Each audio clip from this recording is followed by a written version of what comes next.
saya tergiur hadiahnya itu kunjungan ke Jepang 2 minggu dibiayai PP sama pihak Jepang. Itu Haha no ai watashi e no hate shinai toki o naga.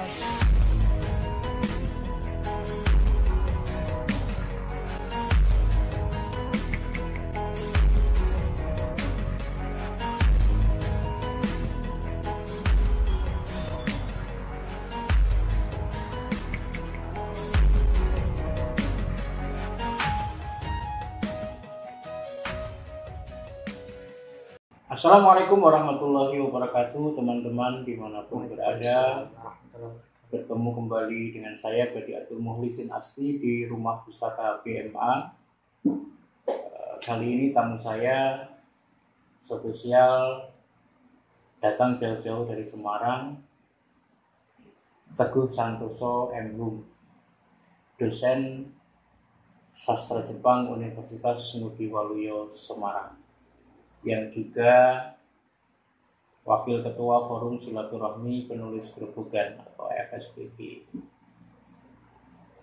Sehat ya Pak Teguh? Alhamdulillah sehat. Sehat ya. Pak Teguh ini adalah dosen sastra Jepang di Universitas Ngudi Waluyo Pak Teguh ya. Tapi asli Grobogan. Asli Grobogan Ngaringan. Ngaringan. Desanya apa Pak? Desa Sarirejo. Dari Sarirejo itu pelosok kayaknya. Iya, pelosok. Pinggir kali. Kalau dari Ngaringan kotanya berapa? Wah, kurang lebih 15 kilo lebih. 15 kilo lebih. Tapi seorang anak desa pada akhirnya menjadi seorang dosen. Gitu ya. Mungkin bisa diceritakan, nanti kita akan berbincang-bincang dengan Pak Teguh terkait dengan perjalanannya dari seorang anak desa menjadi seorang dosen sastra Jepang. Ini kan memang sejak kecil cita-citanya memang jadi dosen atau gimana Pak Teguh? Oh, waktu saya kecil itu sebenarnya saya tuh malah pengen jadi penyanyi. Jadi penyanyi ya? Itu usia berapa itu mau jadi penyanyi? Itu masih kelas 4-5 SD kalau nggak salah. Ya? Itu. Malah mau jadi penyanyi? Iya. Penyanyi pop, dangdut, atau rock? Dulu saya sukanya dangdut dulu. Penyanyi. Tapi makin kedepannya berubah. Ya, tapi penyanyi ketika waktu itu ya, ketika pengen jadi seorang penyanyi itu cita-citanya jadi apa sebenarnya? Maaf cita-citanya. Penyanyi yang jadi favorit waktu itu? Waktu itu saya suka itu Ona Sutra. Wah, Ona Sutra. Gula. Terus ada Evita Mala, terus Apin Ngesti, Akulah Pangeran Dangdut itu. Oh gitu ya. Itu termasuk menjadikan panjenengan terobsesi untuk menjadi penyanyi ya. Iya. Dari perjalanannya kemudian SD-nya di kampung otomatis. Di kampung, terus kemudian sekolah melanjutkan ke SMP di MTS Kuwu Alamida. Di MTS Alamida Kuwu. Cita-citanya masih penyanyi?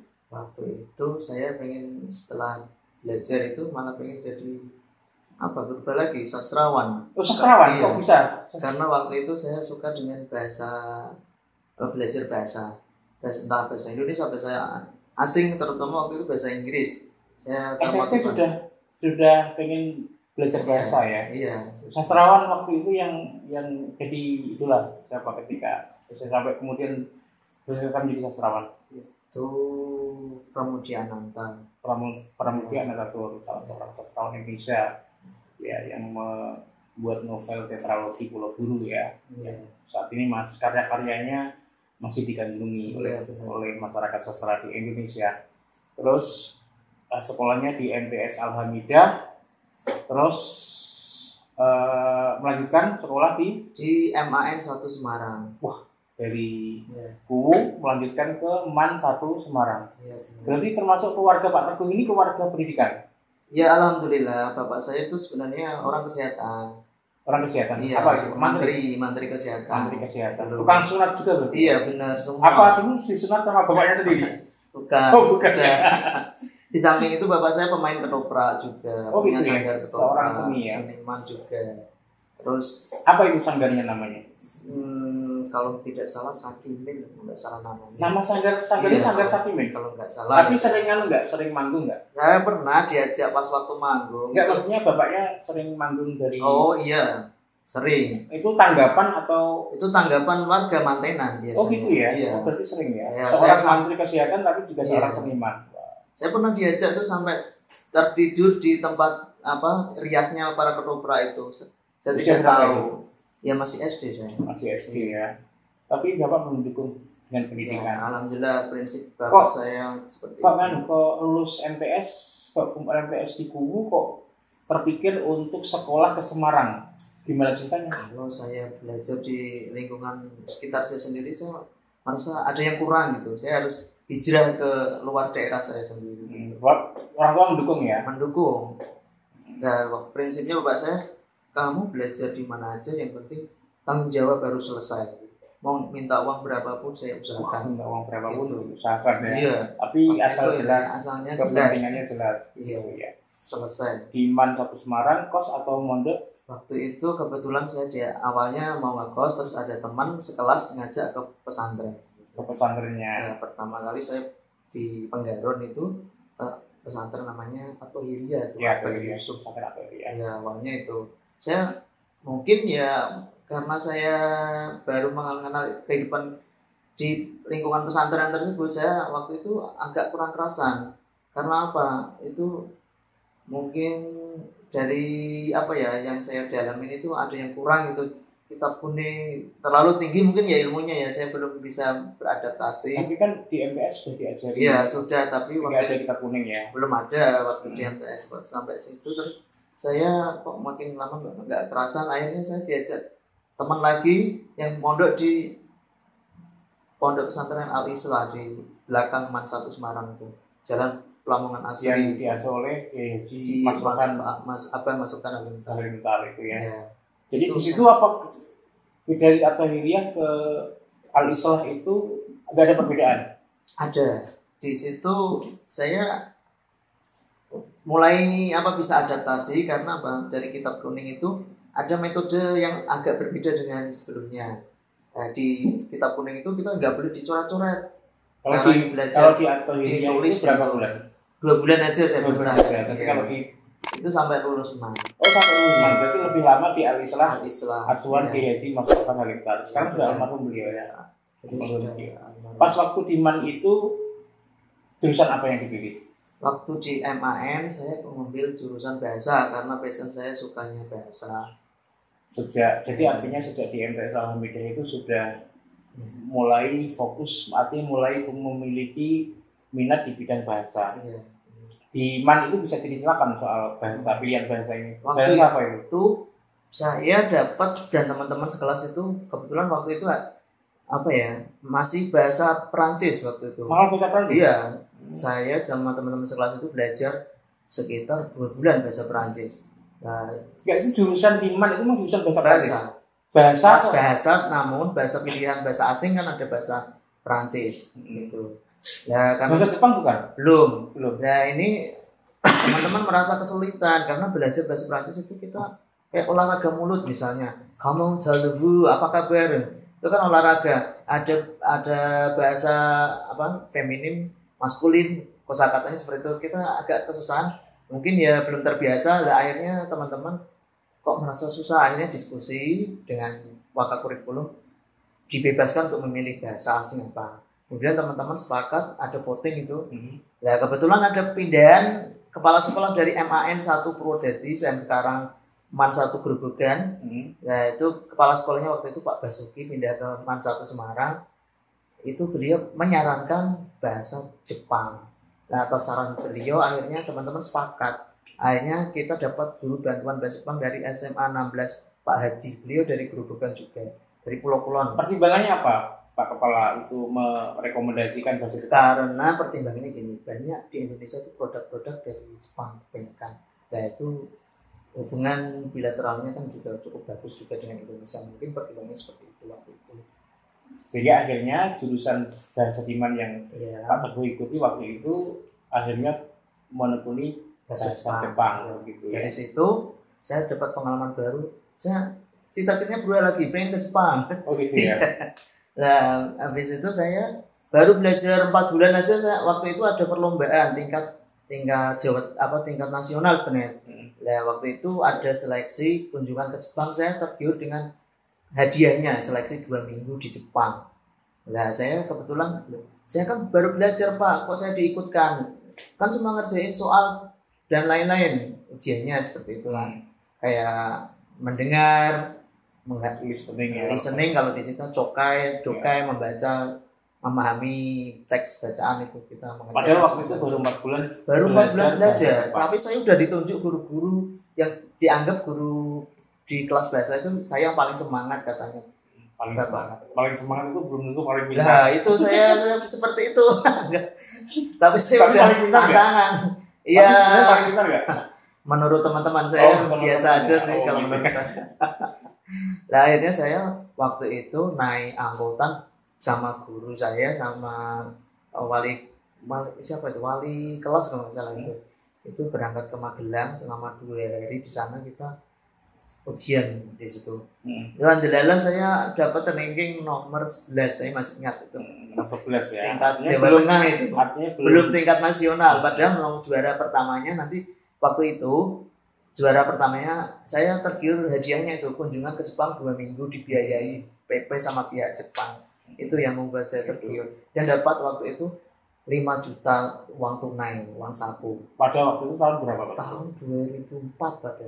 2004 iya. Lumayan lama gitu. Iya, tahun 2004 udah anak SMA diiming-imingi hadiah sebanyak itu kan tetap. Tapi waktu itu belum beruntung. Iya, belum beruntung. Saya pikirnya waktu itu bukan menang atau tidaknya tergiur hadiahnya. Ya. Kalau tergiur hadiahnya otomatis harus menang. Iya, kalau kalah nggak dapat ya. Iya, seperti itu. Tapi setelah dari MAN itu ada pengalaman berkesan belajar bahasa Jepang ketika MAN selama di MAN. Ya, saya pengen ke Jepang itu ya. Terkesan itu. Gitu ya. Iya. Akhirnya setelah dari MAN memutuskan kuliah di sastra Jepang juga. Iya, setelah itu saya coba daftar UMPTN. Saya pengennya itu sastra Jepang di UGM, tapi nggak masuknya di UNES. Malah prodi sastra Inggris itu aja yang memberitahu teman saya, teman sekelas. Nggak saya ambil waktu itu. Saya alasannya jalannya jelek, malesan gitu. Saya cuma alasannya gitu toh. Alasan yang dicari-cari apa alasan sungguhan itu? Ya. Alasan yang dicari-cari atau alasan? Karena saya pengennya lanjut belajar bahasa Jepang waktu itu. Bahasa Inggris. Berarti nggak diambil terus? Terus saya waktu itu ngambil kuliah di swasta lah, di PTS di Semarang ngambil. Kan itu kan juga ada bahasa Jepang, tapi saya yang daftar saya sendiri. Akhirnya saya ngambil bahasa Inggris lagi di mana itu? Di Unimus Semarang. Di Unimus. Ya, waktu itu angkatan pertama kalau nggak salah bahasa Inggrisnya. Jadi saya terus di 2 semester aja saya cabut. 2 semester cabut. Saya bilang orang tua saya, bapak saya terutama, saya nggak kerasan Pak, ini saya pengen ambil bahasa Jepang. Saya di situ udah kayaknya kalau Jepang di hati banget. Iya, itu mungkin ya. Tapi Pak itu punya saat SMA itu mungkin ya. Bisa kan nggak? Bisa bahasa Inggris bisa nggak? Ya bahasa Inggris saya pikir waktu itu bisa belajar dimanapun kapanpun gitu. Kalau bahasa asing lainnya pun belum tentu. Jadi setelah dari Unimus itu terus kemudian saya istirahat dulu 1 tahun, terus kemudian 2005 itu baru memutuskan daftar lagi di Undip untuk karena ada D3-nya. D3 sastra Jepang. Iya benar. Alhamdulillah saya diterima. Terus jadilah mahasiswa dan lulus 2008. Setelah itu lanjut. Setelah itu saya pengen dapat pengalaman baru, pengen coba mengaplikasikan ilmu yang saya dapat selama belajar itu. Ngajar di LPK waktu itu.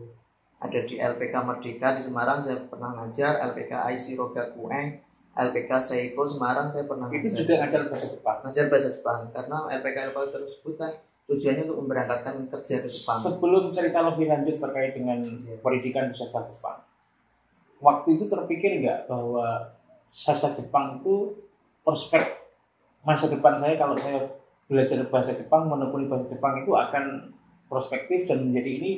Waktu pernah berpikir nggak? Saya berpikirnya ya pokoknya apapun yang terjadi pengennya berangkat ke Jepang gitu.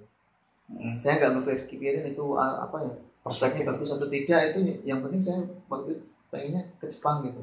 Seberapa banyak sih anak-anak muda Indonesia yang tertarik untuk belajar bahasa Jepang? Kalau menurut data dari Japan Foundation itu sejak 2012 itu kan Indonesia dinyatakan negara paling banyak, urutan kedua dunia yang paling banyak warganya mempelajari bahasa Jepang. Karena alasannya macam-macam kenapa belajar bahasa Jepang. Ada yang pengen rekreasi ke Jepang, Ada yang pengen belajar studi atau belajar ke Jepang. Ke Jepang itu ada hal yang menarik mungkin yang menjadikan Pak Teguh itu pengen ke Jepang. Ya karena dari animenya saya suka. Itu salah satunya. Terus waktu itu saya suka drama Jepang juga. Gitu ya. Iya. Drama Jepang apa Pak Teguh? Aku kok nggak pernah lihat ya. Drama Jepang kayak Ichiri Toru no Namida. Seribu air mata. Itu 1 film. liter air mata. Film Drama Jepang yang itu loh. Ada anak yang punya penyakit berhubungan itu saraf di televisi atau itu kisah nyata yang di didramakan di TV Jepang. Pernah di maksudnya kayak di mirip-mirip yang diperankan itu loh sama adaptasi mereka di Indonesia itu diadaptasi. Catatan Naila itu gitu ya. Itu hampir mirip kayak itu ceritanya kalau di gitu ya. Indonesia. Oke. Diadaptasi lah Cerita itu ya. Ya. Nah, setelah D3 terus kemudian saya ngajar di LPK LPK itu ngajar bahasa Jepang juga ya. Waktu itu saya mau berangkat ke Jepang juga, sudah izin sama bapak saya pengen sekolah bahasa Jepang di sana, pengen memperlancar bahasa Jepang saya. Nah, alhamdulillah bapak saya nggak mengizinkan. Saya ngambil bahasa Jepang mau berangkat ke Jepang kok nggak boleh, padahal waktu itu udah tahun berapa itu Pak? Kalau tidak salah itu 2008 itu. Nah, waktu itu selalu D3 udah lulus itu. Nah, saya kan pengen memperdalam mungkin kayak di sini kursusnya memperdalam percakapannya biar lebih lancar lagi. Kalau belajar di sana kan lebih lancar lagi. Berarti kalau di waktu itu lulus D3 belum lancar percakapan? Ya kan kita sekedar memahami dari buku textbook kan, secara lancarnya kita kan masih dipengaruhi bahasa ibu ya. Kalau misalkan ketemu bahasa penutur aslinya kan beda lagi. Jadi logatnya itu kalau ngomong bahasa Jepang belum ketemu native speaker, logatnya kayak masih bahasa Jawa. Seperti itu. Kita belajar bahasa asing apapun bahasanya itu pasti akan dipengaruhi oleh bahasa ibu. Misalkan bahasa ibunya dari orang Jawa, kita dipengaruhi oleh bahasa Jawanya. Dari Sunda, bahasa Sundanya. Kalau istilah Jawa kan medok, masih ada istilah seperti itu. Tapi terus kemudian setelah dari D3 lanjut S1. Iya, lanjut S1 itu setelah saya diundip juga ya. Ya, diundip lagi waktu itu. Nah, teman-teman yang nggak sabar ya pada ke Bandung, ada yang ke Bandung, ada ke Jawa Timur, macam-macam karena nggak sabar menanti. Ya, karena saya angkatan pertama yang lanjut di S1. Itu sastra Jepang? Sastra Jepang S1. S1 sastra Jepang diundip ya. Sebenarnya saya waktu itu pengen ke Jepang, terus bapak saya nggak boleh, ternyata ada maksudnya. Setelah beberapa bulan itu ada tsunami besar itu loh di Jepang ya? Iya, di Jepang yang berapa ribu itu loh korbannya itu.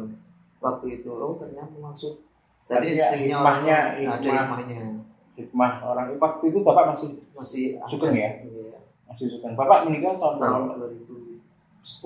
2010 waktu itu Pak Teguh posisi saya waktu itu masih ngajar di LPK. Belum melanjutkan S2. Belum, saya masih ngajar dan masih itu baru mau transfer itu. Baru transfer ke S1. Iya, itu pesannya kalau bisa sekolahnya dilanjutin, jangan sampai D3, itu pesan almarhum bapak saya. Itu sempat Pak Teguh ini menjadi dosen di Stikes Anur. Iya, itu saya tahun itu sudah 13 lulus S1 itu sudah lulus S1. Ya, lulus S1 waktu itu kok ada iklan. Ternyata iklannya itu dari SMS itu teman-teman. Saya kan ikut komunitas MGMP Guru Bahasa Jepang tingkat Jawa Tengah dan Yogyakarta. Jadi berita itu cepat banget, waktu itu kan belum ada WA dan macam-macam, adanya SMS telepon lah. Kebetulan teman saya SMS saya, ini Pak ada info lowongan di Purwodadi, sampai kan yang Purwodadi gitu teman saya gitu. Di guru SMA 15 Semarang itu menghubungi saya, guru bahasa Jepang. Nah, teman-teman yang di Semarang kan udah full ngajar semua, lah saya mau nggak ini jadi dosen tapi bukan tetap gitu, dosen luar biasa. Waktu itu saya ngajar bahasa Jepang untuk perawat gitu. Di Stikes Anur waktu itu masih Stikes ya, belum Universitas Anur dulu ya. Dijalani berapa itu di tahun 2013 sampai 2018 saya ngajar di 2013 sampai 2018. 5 tahun ya? Iya, cukup lama ya? Iya, cukup lama. Itu belum S2? Belum. Terus kemudian terpikir untuk S2? Nah, itu kayaknya jadi dosen kok asik gitu. Saya pengen lanjut lagi kuliahnya. Ya, delala itu ada. Itu bapak sudah nggak ada. Saya punya inisiatif sendiri. Oh gitu ya. Iya. Terus ibu, saya minta restu ibu, bilangnya, ya maklum lah waktu itu kan bapak udah nggak ada, kan beda. Kalau sudah ada orang tua masih lengkap itu pasti ada bedanya. Kalau ibu cuma bisa mendoakan, ya semoga cita-citamu bisa terwujud lah, intinya seperti itu. Saya. Terus akhirnya berangkat ke Bandung. Untuk S2 itu dapat beasiswa atau biaya mandiri? Waktu itu biaya mandiri. Saya mencoba beasiswa nggak lolos ya. Ketika kuliah cuti atau off dari Anur? Saya waktu itu masih kuliah, masih ngajar di Anur. Kan dosen waktu itu kebetulan ya, kan saya bukan karyawan tetap, jadi kan fleksibel waktunya. Delala itu jamnya pas saya liburan semester saya ngajar gitu. Gitu ya. Di Anur.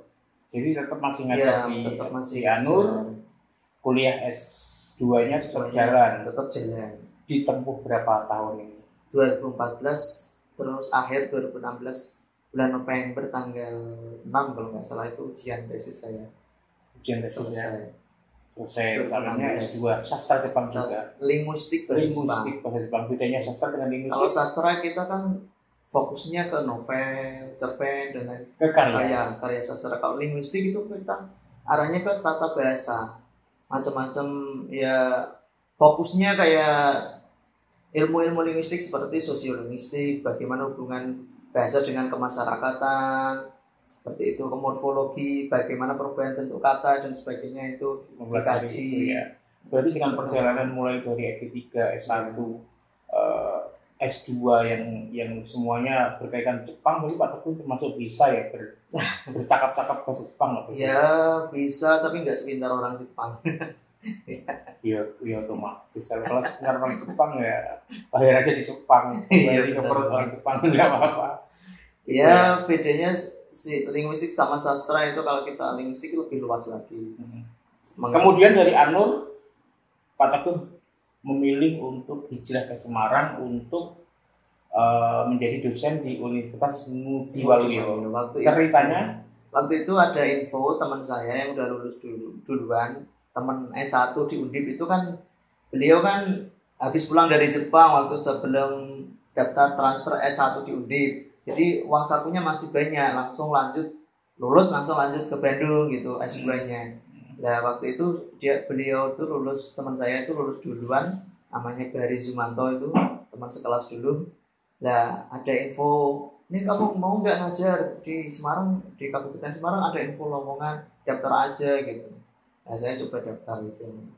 Kalau di Sings Anur belum ada prodi bahasa Jepang. Jadi bahasa Jepang untuk perawat gitu. Jadi kalau Universitas Ngudi ada prodi bahasa Jepang. Akhirnya memilih ke sana. Ya, saya coba lamar di sana, terus saya baru dipanggil awal 2018 baru dipanggil. Apa sih asiknya Jepang, bahasa Jepang atau bahasa Jepang itu? Ya, asiknya gitu kita bisa melajari bahasa yang hampir mirip bahasa Jawa. Hampir mirip bahasa Jawa. Ada tingkatannya, ada Ngoko, Kromo, Futsu, Tene kalau di bahasa Jepang itu. Ada Kromo Inggir, Sonkeigo, ada Kromo Andap, Genjoku. Makanya di tingkatannya hampir sama. Di buku-buku Pak Teguh banyak yang mengkomparasikan antara bahasa Jepang dan bahasa Jawa ya. Iya, itu. Iya ini kita melompat nih ke Pak Teguh. Ini kan dari kita sudah berbicara tentang bagaimana Pak Teguh menekuni dunia sastra Jepang, pendidikan sastra Jepang, dan kemudian menjadi dosen di sastra Jepang. Pak Teguh ini dikenal juga sebagai seorang penulis. Karena beliau latar belakang akademiknya adalah sastra Jepang, linguistik Jepang, makanya bukunya temanya nggak jauh dari tema linguistik, sosiolinguistik. Dan ini yang buku saya pegang ini adalah buku yang dikonversi dari tesis waktu beliau menempuh S2 di Universitas Padjadjaran Bandung. Ya, bisa diceritakan awal mula Pak Teguh bisa tertarik untuk menulis buku? Ya pada awalnya itu saya Tapi ya sejak awal merasa punya bakat menulis nggak? Saya merasa tidak sama sekali bakat menulis itu tidak ada dalam diri saya. Saya berawal dari itu pengumuman yang dipasang di mading kampus di Unpad Pajajaran itu. Saya kan sukanya kan baca info pengumuman di mading itu. Di mading mading kampus itu saya lihat naskah Anda ingin dijadikan buku. Saya kok penasaran dengan tulisan mading yang besar sendiri itu, pamfletnya yang ditempel paling besar sendiri. Hubungi email ini jika punya naskah yang banyak di laptop, silakan diedit, nanti sesuaikan dengan bahasa buku, nanti kirim ke alamat email ini. Waktu itu naskah pertama yang dikirim apa? Itu itu saya ngirim naskah skripsi saya. Judulnya? Yang itu kajian linguistik kontrastik bahasa Jepang, bahasa Jawa, Unda Usul. Gitu ya. Itu yang warna coklat itu. Itu warna coklat ya. Kajian linguistik tingkatan bahasa dalam bahasa Jepang dan Undo Usuk bahasa Jawa. Undo Usuk maksudnya apa, Pak? Ya, tingkatan ya. Kurang lebihnya seperti itu. Unggah-ungguhnya apa dibahas di sini. Oh gitu ya. Itu berangkat dari promo dari skripsi S1. Ya, di Undip. Terus kemudian buku yang kedua? Yang kedua itu saya waktu itu saya kan udah mengumpulkan naskah-naskah cerita rakyat di daerah saya. Malah cerita rakyat? Iya, saya diterima gitu. Cerita rakyat di Kabupaten Grobogan. Antaranya ada cerita rakyat apa? Ada kisahnya Bledukuwu, Kerajaan Medang Kamulan, Prapen Abadi, Pramesak. Prapen sekarang udah nggak abadi. Apinya mati ya? Iya. Itu siapa yang matiin apinya? Nggak tahu. Itu ada Prapen, terus kemudian ada itu Kerajaan Medang Kamulan, ada Ki Ageng Tarok, Ki Ageng Selo. Ada semua di situ ya, semua di cerita rakyat. Itu dikontrak oleh anak cabangnya Geraha Ilmu Histokultura kan tentang budaya dan sastra gitu. Ya. Kalau bahasa kan Pak Teguh juga selain cerita rakyat juga menulis buku ini Kiai Ageng Selo. Sang penakluk petir. Ini bisa diceritakan asal usul kok sampai menulis buku Ki Ageng Selo. Dan buku ini unik ya. Buku ini unik karena apa? Karena di dalamnya ditulis 6 bahasa, yaitu bahasa Indonesia, bahasa Jawa, Inggris, Jepang, Arab, dan Mandarin. Ya. Kok terpikir menulis buku seri 6 bahasa Ki Ageng Selo? Waktu itu kebetulan saya kan dekat sama juru kuncinya Ki Ageng Selo, Pak Abdur Rahim. Dan delalah beliau tuh pas saya datang situ curhat, wah mas kemarin ada orang asing volunteer pada kesini, saya nggak paham bahasanya, ada dari Jepang, ada dari China, ada dari Korea, Jerman, Perancis, dan lainnya. Itu ada 12 orang asing, Australia juga ada. Dan beliau, gimana mas ini kalau diterjemah bahasa asing, punya teman-temannya? Oh iya pak, saya usahakan, saya hubungi teman-teman dulu, mau nggak membantu menerjemah. Delalah saya menghubungi teman saya yang kuliah di Arab, teman sekelas bahasa itu. Namanya Abdul Wahab itu. Dia kan S2 di beasiswa ke Arab Riyadh. Berarti beliau yang menulis versi bahasa Arabnya. Kemudian teman saya yang kalau Pak Teguh sendiri menulis yang versi bahasa Inggris, bahasa Jepang. Bisa bahasa Inggris, bisa bahasa Jepang ya? Iya, semampu saya. Kemudian yang bahasa Jepang saya minta tolong dosen saya, orang Jepang yang native di UNAI sekarang. Beliau itu dosen saya waktu di Undip. Namanya Bu Otaro Rebecca. Ini asli Jepang. Asli orang Jepang. Suaminya orang Jepara dan tinggal di Semarang. Terus kemudian ada bahasa Jawa. Siapa bahasa Jawa ini kebetulan temannya Pak Abdur Rahim, guru bahasa Jawa di MA Sunia. Gitu. Kalau bahasa Mandarin? Bahasa Mandarin itu teman saya yang ngajar di Universitas Sumatera Utara USU, kebetulan jadi adik kelas saat saya kuliah di Bandung. Gitu ya. Jadi akhirnya buku ini Kiai Ageng Selo ini sudah memasuki cetakan kedua dan diterbitkan oleh penerbit Hanum Publisher. Awalnya teman MTS sekolah saya yang menerbitin. Ya, terus kemudian dialihkan ke penerbit Hanum Publisher. Ini buku tentang kisah legenda Kiai Ageng Selo, sang penakluk. Sebenarnya ada mau bahasa Korea, bahasa Turki, bahasa Sunda, tambah tebel lagi. Delalah teman-teman yang saya mungkin nanti bisa jadi buku seri kedua. Jadi seri 6 bahasa, seri kedua ada bahasa Sunda, ada bahasa apa bahasa Turki atau bahasa Korea, tapi gampang nggak gitu teman saya dihubungi. Oh gitu ya, oke. Belum bisa janji. Sampai sekarang sudah ada berapa buku yang sudah dikarya Pak Teguh yang diterbitkan? Kalau tidak salah itu 1, 2, 3. Kalau yang ragam bahasa itu kebetulan skripsinya teman sekelas. Nah dia saya tawarin untuk ditawarin kolab ya? Ya kolaborasi. Adalah mau, akhirnya Pak penerbitnya juga menerima juga, akhirnya jadilah buku ragam bahasa pria dan wanita, itu skripsinya teman saya. Bisa diceritakan Pak Teguh, ragam bahasa pria dan wanita? Nah, kita belajar bahasa Jepang, kebetulan ada bahasa pria dan wanita. Itu untuk tingkatan yang informal, bahasa ngoko kalau di bahasa Jawa.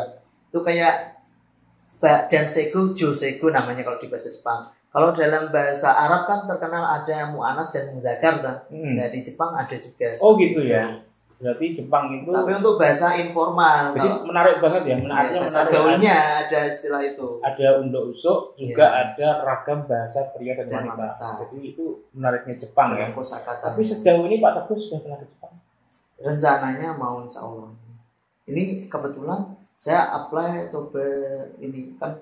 Ada program dari JF Japan Foundation ke Jepang, itu syaratnya dosen tetap atau guru yang mengajar bahasa Jepang, guru tetap minimal 2 tahun bisa ikut seleksi ke Jepang untuk belajar selama mau 3 bulan atau 6 bulan di Gembleng untuk belajar bahasa Jepangnya. Semoga aja ini baru menyusun desainnya, belum selesai, masih saya susun. Ya semoga aja. Ya impiannya sudah menemukan impiannya ke Jepang nanti bisa terrealisasi lah gitu ya. Harapannya bisa lanjut S3 di sana. Oh gitu ya. Ya mudah-mudahan amin ini S3 jadi S3. Semoga dengan program ini kalau lolos saya bisa nyari relasi, tambah kenalan, siapa tahu punya kenalan profesor di sana bisa mempermudah saya untuk lanjut ke S3. Harapan saya. S3 pun juga tentang bahasa Jepang. Iya. Begitu ya. Nah ini ya pemirsa sekalian, Pak Teguh ini juga dikenal saat ini sebagai seorang YouTuber ya, yang sering memiliki hobi mengcover lagu-lagu, termasuk mengcover lagu dialihbahasakan dari lagu bahasa Indonesia menjadi berbahasa Jepang. Bisa diceritakan Pak Teguh ini termasuk? Ini sebenarnya berawal dari tugas tridharma dari kampus ya. Tugas kampus dari seorang dosen atau pengajar di kampus itu kan. Tridharma itu ada pengabdian, penelitian, pengajaran, itu 3 itu yang utama. Kebetulan ada tugas pengabdian kepada masyarakat.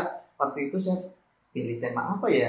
Oh iya, saya kan punya kegemaran nyanyi gitu. Saya mencoba. Berarti itu nyanyi itu adalah cita-cita masa kecil. Iya, masa kecil. Sampai sekarang. Pikir lagi. Sampai sekarang ya. Sampai sekarang. Tidak ada rotan akan pun jadi. Tidak jadi penyanyi, jadi YouTuber. Jadi ya. Iya, jadilah yang penting nyanyi. Yang penting nyanyi ya. Kayaknya juga sering banyak disemul juga Pak ya. Disemul itu untuk latihan. Latihan ya. Iya awalnya. Tahun berapa mulai nyanyi Pak Teguh? Itu waktu yang cover lagu-lagu Jepang itu. Itu mulanya itu 2018. Mulanya itu memang ya? Iya memang mulanya itu. Awalnya tuh ya cuma karaoke biasa, karaoke online. Saya awalnya nggak tahu itu pas masih mahasiswa di Bandung itu. Kok saya lihat satpam, pegawai dan itu nyanyi kok sambil pegang HP. Apa sih? Saya kan penasaran. Lah mas, kamu tuh ketinggalan. Ini ada karaoke online, nggak perlu ke semul itu ya? Iya, awalnya kan semule. Terus ternyata sejak 2012, saya tahunya 2014 baru tahu. Malah tetangga saya dapat penghasilan pasang VIP biar disetting kayak di studio dan lain-lain, itu waktu itu bayar 500 sampai 1,5 juta. Malah tetangga saya sampai beli motor Ninja dan lainnya itu.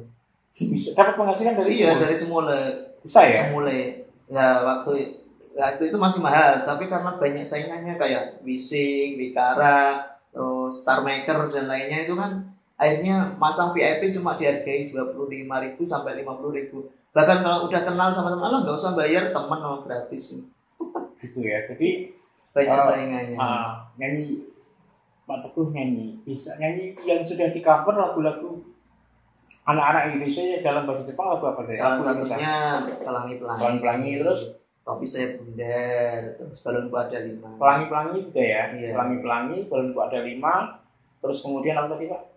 Itu yang Kasih Ibu versi Kasih Ibu Jepang. Ya. Bahkan ada Pak Teguh menyanyi cover lagu berbahasa Jepang bersama seorang berbahasa perempuan. Jawa. Itu kasih ibu itu. Kasih ibu itu dengan Ya. seorang native speaker ya, native ya. Itu sebenarnya Oh, teman sekelas saya. Oh gitu ya. Kebetulan dia suka ke stylishnya, modelnya suka ke Jepangan, cewek Jepang banget. Dia Tapi anak dia band, bukan orang Jepang. rocker malah dia. Bukan, Dia teman bukan. sekelas saya dulu saat D3. Oh gitu ya. Iya. Bisa dinyanyikan sedikit Pak Teguh. Misalnya. Kasih ibu aja ya. Oh kasih ibu bisa. Iya. Ya? Kasih ibu. Haha no ai watashi e no hate shinai toki o naka de ataeru ma Ya, Ali. Gimana? Haha no ai watashi e no hate shinai toki o naka de ataeru dake de mikaru nozomazu ni tayo no yoni sekai o teraseiru. Yang membantu mengalih bahasakan itu Pak Teguh sendiri atau? Awalnya saya terjemah sendiri, kemudian saya cek native teman saya. Kebetulan waktu itu saya ikut seminar di UPI, seminar bahasa Jepang Pendidikan ya Indonesia. Indonesia ya. Ya dulu IKIP Bandung, IKIP Negeri Bandung. Kebetulan saya kenal native-nya sana. Saya kenal, ngobrol-ngobrol, saya punya lirik ini tulisan saya udah benar belum? Nah, kemudian dibenarkan sama beliau. Gitu ya. Jadi koreksi sama orang Jepang langsung, jadi kan. Tapi tidak hanya lagu-lagu anak-anak ya yang Ya. Pak Teguh alih bahasakan ke bahasa Jepang. Ada lagu dewasa juga ya. Ada lagu kayak mundur alon-alon. Itu muncul juga di versi Jepang Pak Teguh. Iya. Gak paham aku Pak. Ibu terus Pak Teguh ini selain bahasa Jepang mengcover Ya. lagunya juga bahasa campur aduk ini. Iya ada India, Arab, ada Arab karena saya mungkin karena sering teman-teman saya itu ada yang grup berbana, saya pernah diajak itu bermain berbana, saya pernah jadi backing vokal waktu di pesantren itu, jadi saya mengenal lagu-lagu Islami, qasidah, sholawat dan lain-lain itu di pesantren berawal. Jadi Pak Teguh ini bisa mengcover berbagai macam lagu dengan berbagai bahasa, mulai dari Arab, India, Jepang, Inggris belum Pak? Inggris rencananya mau, tapi ya belum ada temen yang diajak duet. Sebenarnya bisa sendiri, tapi saya pengen adalah nanti pengen duet, tapi belum ketemu. Tapi kalau dengan saya nggak mungkin Pak. Aku rasa bahasa Inggris. Ya lebih detailnya lihat di YouTube saya lah, Teguh Santoso Official. Oh gitu ya, Teguh Santoso Official. Nanti Ya. bisa Itu just hobi Pak ya. Iya, Just hobi. Just hobi. Just hobi ya. Jadi tidak. Not komersil. Jika mau diundang ya monggo. Oh gitu ya. Diundang maksudnya disunatan, dengan gitu ya. Atau diulang tahun anak-anak, nanti nyanyi pelangi pakai bahasa Jepang gitu ya. Oke, Pak Teguh dengan berbagai macam passionnya, mulai dari bahasa Jepang, ngajar sastra Jepang, dan kemudian menulis buku, dan kemudian juga menjadi YouTuber, walaupun hanya just hobi ya, just hobi.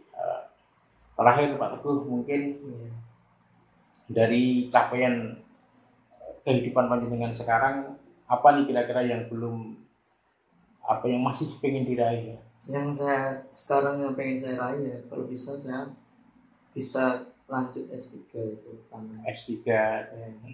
Kalau bisa ke Jepang itu. ya. Ini terakhir, paling terakhir. Ini istri sudah hamil berapa bulan dan kayaknya mau siap jadi ayah ini. Insya Allah ini baru 6 bulan. 6 bulan. HPL-nya tanggal berapa itu? Pernikahannya. HPL. Hari perkiraan lahir. Ya kemungkinan bulan Februari kemungkinan. Bulan Februari 2021 ya. Apa yang dipersiapkan untuk menjadi seorang ayah? Apa ya? Ini baru pertama kali ya. Baru pertama kali. Saya harus belajar yang lebih senior. Jadi ayah itu mempersiapkan mental, iya, psikologis ya untuk menerima kehadiran si buah hati. Pasti senang waktu itu ya. Iya. Gitu. Teman-teman sekalian, demikian perbincangan saya dengan tamu saya Teguh Santoso S.Hum M.Hum, dosen sastra Jepang yang juga seorang penulis dan seorang YouTuber. Semoga perbincangan ini bermanfaat. Sampai jumpa dengan tamu-tamu saya lainnya dengan tema-tema lainnya. Terima kasih. Assalamualaikum warahmatullahi wabarakatuh. Waalaikumsalam.